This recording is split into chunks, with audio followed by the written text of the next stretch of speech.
MIDC police station हद्दीत दिनांक 21/5/2026 रोजी सायंकाळी 10:30च्या सुमारास नैजिंदगी परिसरात मौलाना चौक या ठिकाणी भांडण झाले होते. त्यामध्ये जखमी मुस्तफा शेख व फरान टोमके असे होते. त्यामध्ये आरोपी सईद मखदूम शेख व जैद शानू शेख यांनी लोखंडी कोयता आणि लोखंडी पाईप यांनी फिर्यादी यांना मारहाण केली होती. त्यामध्ये फिर्यादी जखमी होऊन सिव्हिल हॉस्पिटल ऍडमिट झाले होते. त्यामध्ये एमआयडीसी पोलिसांनी या ठिकाणी एमआयडीसी पोलिस शेअर नंबर 503/2026 भारतीय न्याय संहिता कलम 118(1) व इतर प्रमाणे गुन्हे दाखल होते. त्यामध्ये आरोपी नामे सईद मखदूम शेख हा आज रोजी नई जिंदगी परिसरात असल्याबाबत आम्हाला बातमीदाराबाबत मिळून आले नाही, माहिती समजली नाही.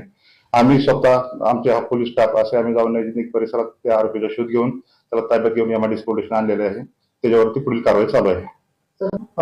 दीड म्हणजे त्याला आम्ही शोध घेण्यासाठी नई जिंदगी परिसरात गेलो होतो. आम्ही इथे शोध घेत असताना आमच्या गाड्या एकीकडे आणि त्याला शोध घेत असताना तो दुसरीकडे मिळून आले नाही. त्याला गाड्यापर्यंत घेऊन येण्यासाठी आम्ही चालत पायी घेऊन आलो. आरोपीची काय आरोपी गुन्ह्याबाबतची पार्श्वभूमी मिळून येत नाही, परंतु त्याचे थोडे त्या परिसरामध्ये दहशत निर्माण करणे किंवा ते वादग्रस्त रील टाकणे, लोकांना धमकवणे अशी पार्श्वभूमी त्याचे मिळून येत आहे.